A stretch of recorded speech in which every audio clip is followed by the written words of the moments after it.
Dr. Jane Goodall is a groundbreaking scientist turned global activist who has spent 6 decades inspiring hope and turning it into action on behalf of the natural world. We're here in Alaska! Hey, it's us, the Kratt brothers! Zoologists by training, the Kratt brothers have dedicated over 25 years to educating children about animals through numerous award-winning TV shows that have aired all over the world. Hi, Dr. Jane. It's so great to meet you. I'm Martin in the blue. And I'm Chris in the green. We are honored to be here with you today to talk about animals, conservation, and your career, and anything animal related. Yeah, and you've been a great inspiration to us, so I'm sure that'll come out. Well, it's lovely to meet you. And, you know, we must remember we're animals too. We mustn't forget that. Yeah, we like to use the term fellow creatures, our fellow creatures. And one of the things that we always saw you as a trailblazer on is because when you started out early in your career, the science community looked at animals in terms like they numbered them when they studied them, right? And they looked at them in terms of objects and things. And you changed that whole dynamic. You began to name the chimpanzees that you were studying. You looked at them in terms of their personalities and emotions and things like that. And that is really, to us and what we do, that was a trailblazing thing. And first of all, we appreciate you doing that. And we were wondering if you could talk a little bit about why you got to that point doing that and what kind of pushback, because I think you had quite a bit of pushback from the scientific community. Well, how did it start? I was born loving animals, just born that way. I mean, people say what triggered it. No, I don't know. Maybe something when I was in my mother's womb. I have no idea. She doesn't know either. So, right from the beginning, my dream was to go to Africa and live with wild animals and write books about them. And that was because I read Dr. Dolittle. I don't know if you've read Dr. Dolittle, but he takes animals from the circus back to Africa in one of the stories, and he learns to speak animal language. And secondly, I wanted to write books because I always loved writing as well as nature. And I had an amazingly supportive mother. And I think that was the key because everybody else laughed at me. I was 10. I was going to go to Africa. How would I get to Africa? First of all, there was a war raging, World War II. Secondly, Africa was far away and we didn't have any money. And thirdly, I was just a girl. Dream about something you can achieve, I was told. But my mother said, if you really want this, then you're going to have to work awfully hard, take advantage of every opportunity. And if you don't give up, maybe you find a way. That's amazing. So I think the fascinating thing, coming back to your question, is when I finally saved up money and got to Africa, when I was invited by a school friend, I heard about Dr. Louis Leakey. Somebody said, if you're interested in animals, you should meet Louis. And that led to him offering me this opportunity to go and study not just any animal, but chimpanzees most like us, because I hadn't been to college. He wanted somebody whose mind was uncluttered by the reductionist thinking of the scientists at that time.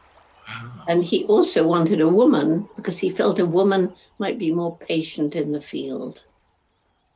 And, this was just, I was there at the right time, in the right place. And it was a mixture of luck and determination. That's incredible. Well, we grew up in a very wild, exotic place, the wilds of suburban New Jersey. so there weren't really, we could go out in the backyard with box turtles, and garter snakes and things. So those are real wild animals, real adventures. So that got us connected to nature. But also it was your film about chimpanzees with National Geographic and other films like about African wild dogs that really showed us all the other creatures in the world. So, the introduction you made to us as little kids to chimpanzees and other animals around the world, that really inspired us to really start thinking about all the creatures we share, with whom we share this planet, and that kind of set us off on our lifelong creature adventure. But isn't it fascinating how people begin? Isn't it fascinating the connections that people make? You learn about that in the rainforest. Everything's interconnected. Every little species has a role to play in this great tapestry of life. And I see us in the same kind of picture. Yeah. Yeah. Because, and it was you inspiring us as kids that caused us eventually to make wildlife series for kids so we could expose other children, to all the amazing animals. And that's why we produce Kratts Creatures and have continued with other series and are now doing Wild Kratts. Isn't it magical? Yeah. You're now, you say you were inspired by me, and obviously bring the geographic in there because they had a major role to play. And my first husband, Hugo van Nauwijk, who took the documentaries. And because of all of that, you got inspired to do what you're doing.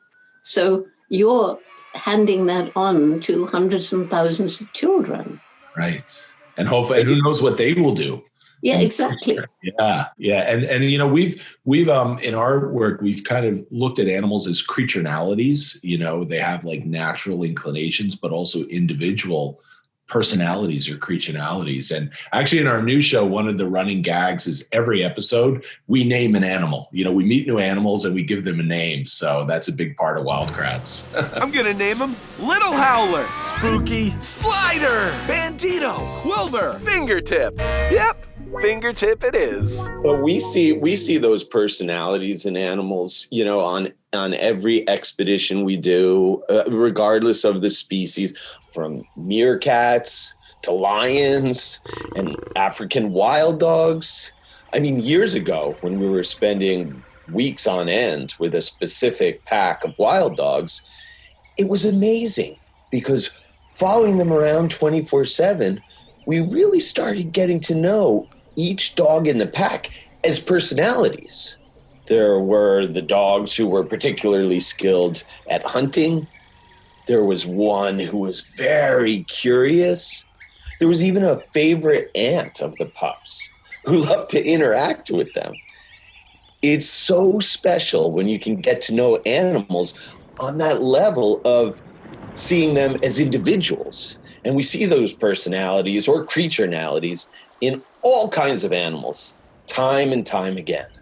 They're so like us. And, can you believe, do you really think anybody thinks that animals don't have personalities? I get so irritated when people say to me, oh, we admire you so much for giving personalities to the chimpanzees. And I say, I didn't give them personalities. They have their personalities, right? Right. You just have to see them. You're illuminating them. Yeah. So we were wondering, we think your Roots and Shoots organization is amazing. And I was just wondering what your current projects are. Well, our current projects, you know how Roots and Shoots began with 12 high school students in Tanzania in 1991. And so these young people were 19, 20, even 21, and still in high school. And some of them were concerned about the environment. Why wasn't the government prosecuting illegal dynamiting or poaching in the national parks? Some were worried about the street children with no homes. Some were concerned about the mistreatment of animals in the markets or stray dogs. And that's how it all began. We had a meeting, they brought in their friends, and Roots and Shoots began with the goal of every group will choose 3 projects, one to help people, one to help animals, one to help the environment, because we're all interrelated. Mm-hmm. So that's how it began. But I think the key thing about Roots and Shoots, which is why it's spread around to 68 countries now, is because it's youth-driven. So the young people we now have members, kindergarten, university, everything in between, and actually more and more adult groups. But basically, they get to choose the projects. It's not a top-down, it's a bottom-up, it's grassroots. So we've had it spreading into remote areas where we're lucky to even find out it exists, because a child goes from this school where there's a Roots and Shoots group to another school miles away where there isn't, but starts it up because he's passionate. Right. Everybody's different, and we care about animals and the environment. But you have to realize that that's all tied up with reduction of poverty, because when you're really poor, you do what you do to keep yourself and your family alive. And that may involve killing animals to sell them as bushmeat. Right. So we have to alleviate poverty. But once we do, and once the children understand, they care as much as we do. So education is so key, and that's what you're doing with your program. You know, and that's true. Like what we set out to do, inspired by people like you, we realized at the time when we were in college studying zoology that there were no animal shows for kids in the US, just made for kids. And so we wanted to do something to help endangered species by just introducing kids to all the amazing animals with whom we share our planet. And then we were really surprised by our second series with Sabumafu.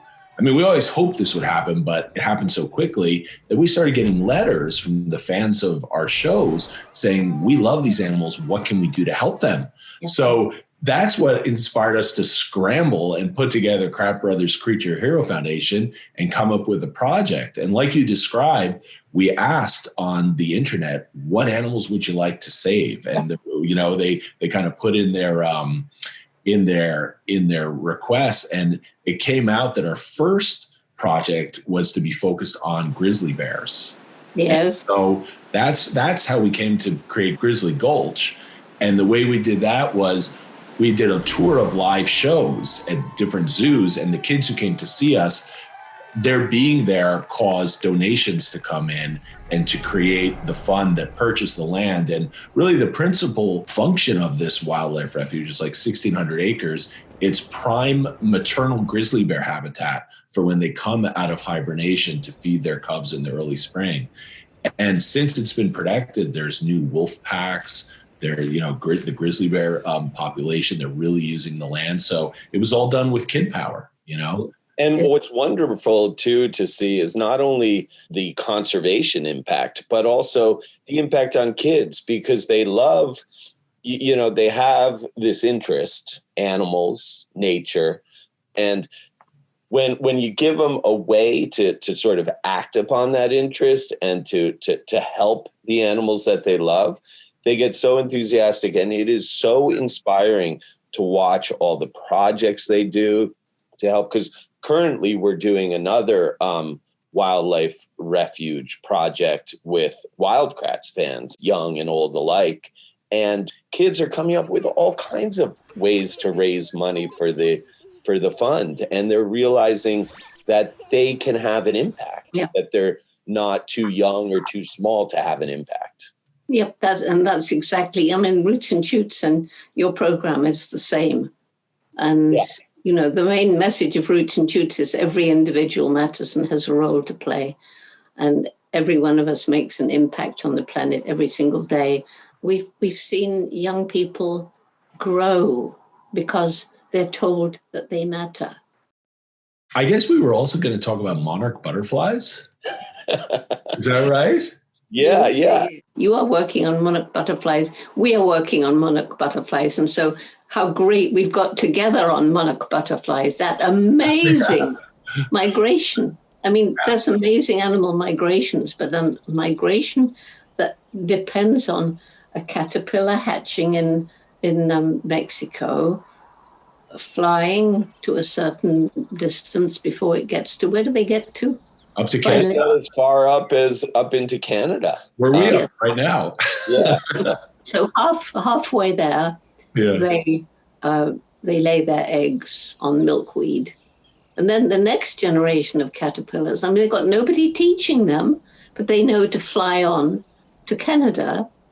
And then I think they fly all the way back in one, but what an amazing migration. You know, it is so amazing. And, you know, I remember learning about that migration, you know, early on in school or whatever. But the piece that I was never taught was the piece that you just talked about, which is now, to me, one of the most fascinating is that migration happens over multiple generations. It is fascinating. Mm-hmm. And of course, they're just little tiny insects that weigh as much as a tissue, like a Kleenex.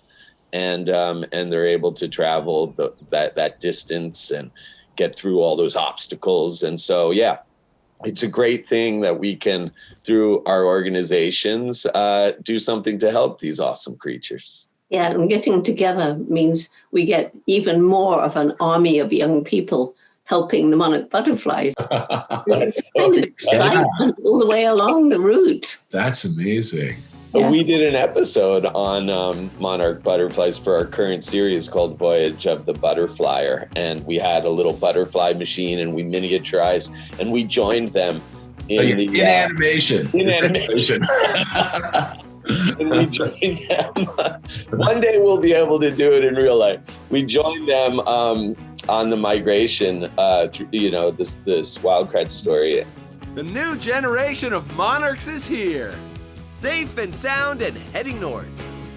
Look at them go! Yay! A lot of our monarch butterfly, a lot of our Roots and Shoots monarch butterfly groups, they make wings, they attach the wings, and they have a headband with antenna. So they perform as monarch butterflies. They little plays, and kids love acting. That's part of Roots and Shoots: acting, singing, dancing, having fun. Wow. Don't you think if children don't have fun, the whole thing's going to go dead? Right. Fun is the key. Well, for all those reasons, it'll be fun to do this project together. Move for Monarchs. We're really excited. A partnership between Roots and Shoots and Kratt Brothers Creature Hero Foundation. Yep. And if children really understand in a simple way the magic of migration, how much we don't know about it yet. The magic migration of the turtles in the ocean. The magic migration of some of the birds. I mean, who travel thousands and thousands of miles. The swifts who spend 3 years in the air with never touching land after leaving the nest. They eat in the air, they sleep in the air, they mate in the air, they groom in the air, and then after the 3 years, they're mature, they go back to the very place they were born. I mean, what is it? Nobody really understands. Yeah, that is incredible. Yeah. So much to learn. And that's why for all the kids who love animals, if you're interested in, answering these questions, there's so many questions in the natural world left to answer and to learn about.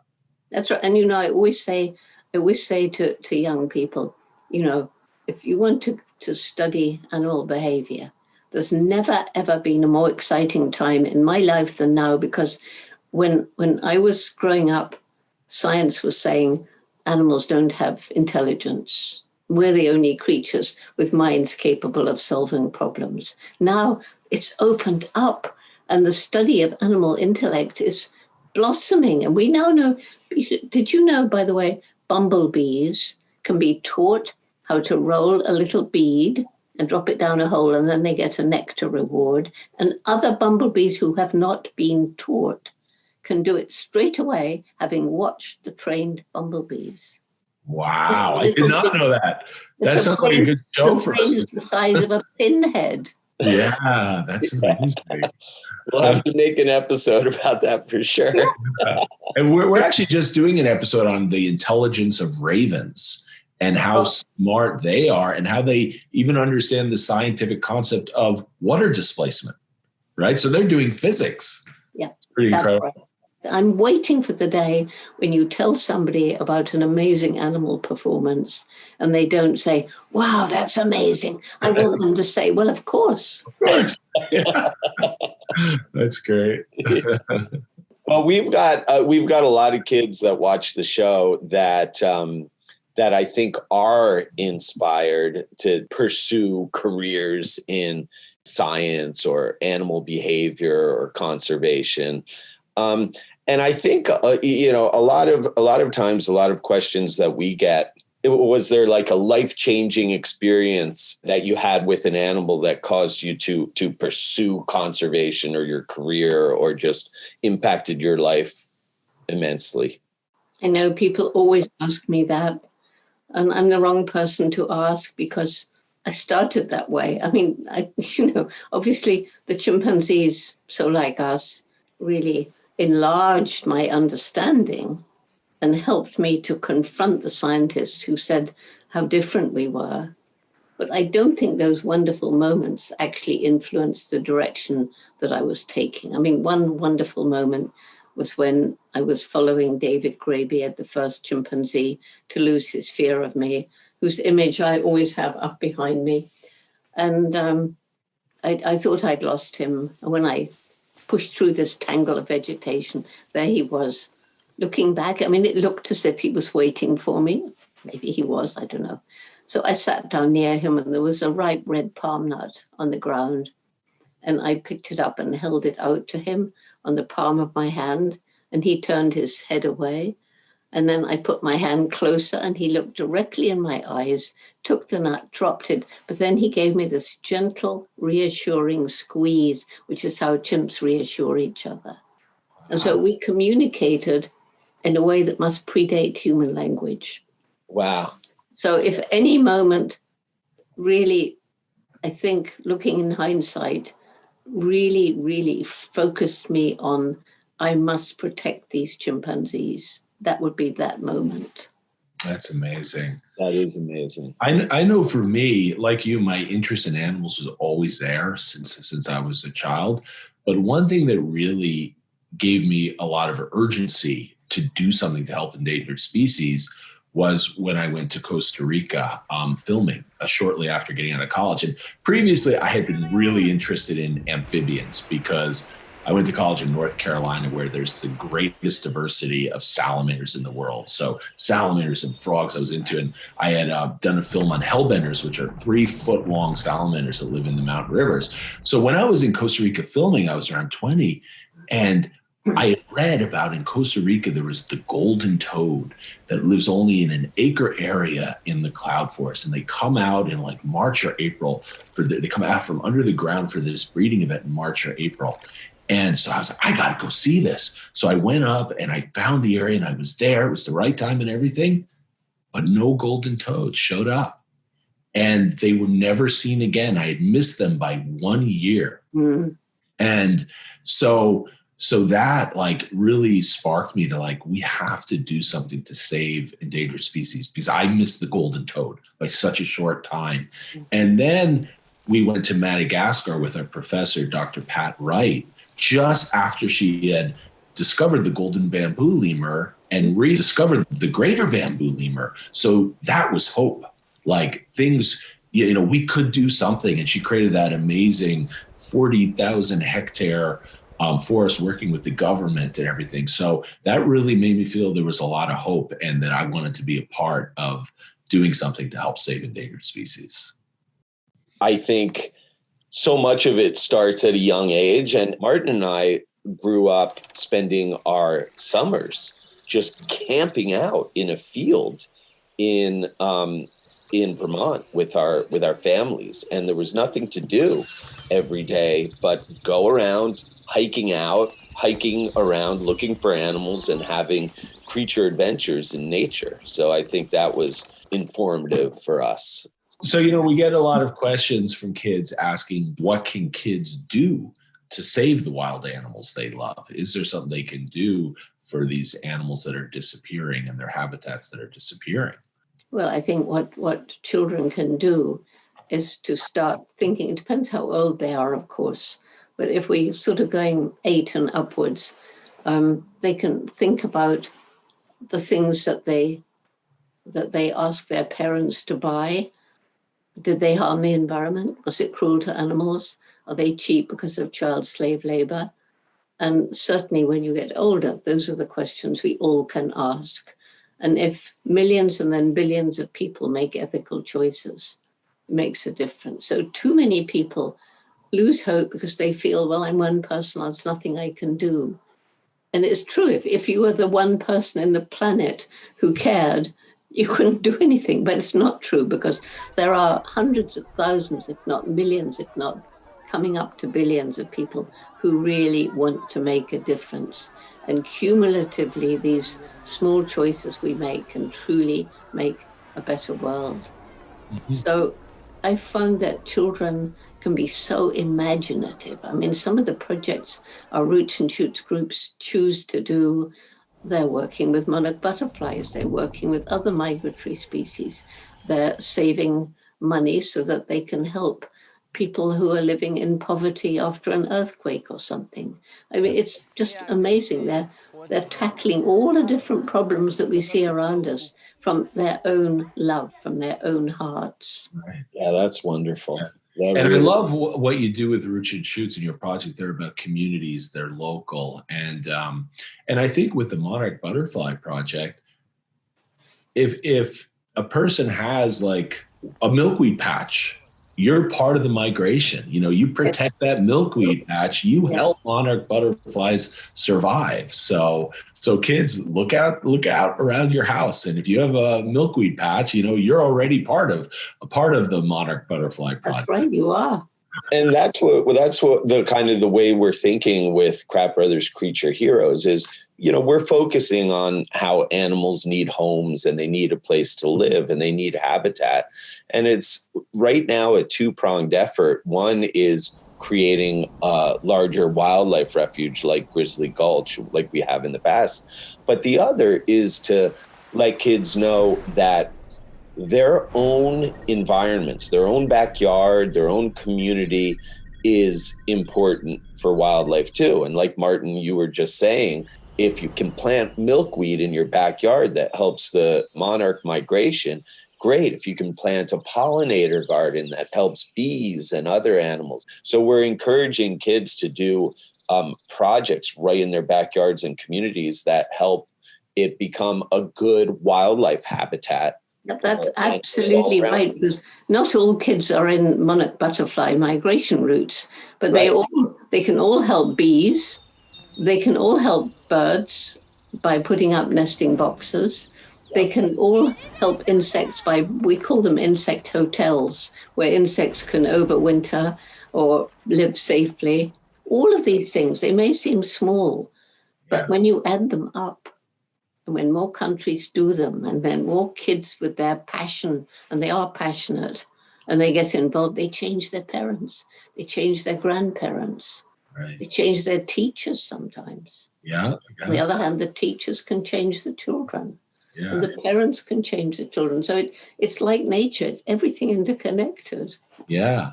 And that kind of leads into another question we've been getting. What would you say to those kids out there who feel they are too small to make a difference? I think you kind of answered one of those questions already.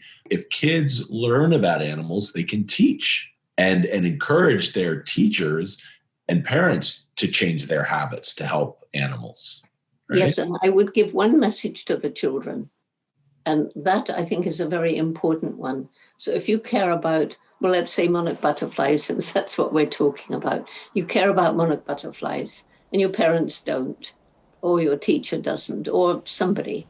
Instead of kind of attacking them and saying, well, you ought to care, blah, blah, blah, just tell them about the magic of this migration. Show them pictures. Talk about this incredible species that through generations knows where to go and nobody understands it. And then you've got to reach the heart. And if young children, the younger they learn that, the better. That's the way to change people. It's not to point a finger and say you're bad. It's to make them understand that what they're doing is wrong, and then they want to change. That's great advice. That could really empower kids who love animals to take your advice. Yeah, I think it's really important. Yeah. And kids can be teachers, you know, and kids know. And I've noticed when they know something about animals and they can teach older people, their parents or teachers, they feel empowered, right? And absolutely. But let them teach through pictures and stories. And storytelling is so important, isn't it? Yeah. You do storytelling. We do storytelling too. Right. Well, it is great teaming up with you, Dr. Jane, and it's so great to talk with you about all this, and we're really excited to be working together. Yeah, well, I am too. I think, you know, what you're doing, what we're doing, it's precisely the same. And the more groups around the world that we can gather in to join us, then the more children we can influence and the more the children can influence their parents, some of whom may be presidents or environment ministers or goodness knows what. Right. Thanks, Jane. Thanks very much. Great speaking with you. Oh, great speaking to both of you too, and good luck. Yes, we'll see you on the Creature Trail. Absolutely.